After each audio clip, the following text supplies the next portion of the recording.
ก็ขอสบายดีน้องๆทุกคนเนาะมื้อนี้ไอ้ก็จะมารีวิวเนาะสุดใหม่ที่กำลังที่จะเข้ามาเซิร์ฟไทยนั่นเองเนาะก็ตอนนี้ก็ประมาณ12 โมงแหละ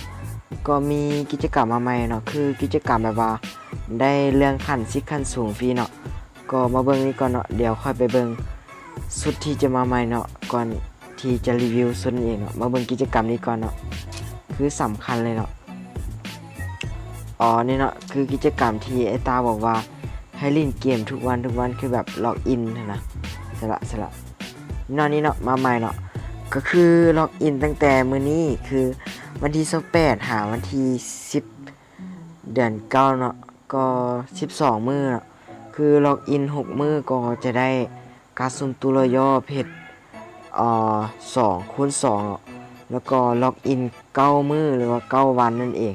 ก็จะได้การสุ่มตู้รอย่อสกินปืน4การเนาะแล้วก็12วันเนาะคือล็อกอิน12วันเขาก็จะได้การปลดสิทธิ์ขั้นสูงของซีซั่น16ไปเลยเนาะคือเขาจะได้ฟรีได้ทุกคนเนาะถ้าล็อกอินเข้าเกมทุกมื้อหรือว่าทุกวันตั้งแต่วันที่28หาวันที่10เดือน9เนาะก็ล็อกอินทุกมื้อเขาก็จะได้เลยเนาะก็ตอนนี้12 โมงแล้วก็มีมาใหม่เนาะฮายาโตะเนาะ GM ก็ได้เอามาวางขายเรียบร้อยเนาะก็คือเดี๋ยวละไม่ฮายาโตะนี่เนาะก็1,199 เพชรนั่นเองเนาะเดี๋ยว GM ก็จะมาแบบ499 เพชรนั่นเองเนาะถ้าใครอยากได้แบบได้ครบสุดก็ซื้อได้เลยเนาะ199 เพชรก็เจมก็ก็เอามาวางขายนั่นเองเนาะแล้วก็เขาก็มาเข้าส่วงในการแบบรีวิวสุดที่จะมาใหม่นั่นเองเนาะก่อนที่จะไปเบิ่งน้องๆก็อย่าลืมกดไลค์ Subscribe กดกระดิ่งให้ช่อง TNM เนาะก็ไปเบิ่งกันเลยเนาะว่าจะเป็นสุดอะไรเนาะไปเลย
Mm.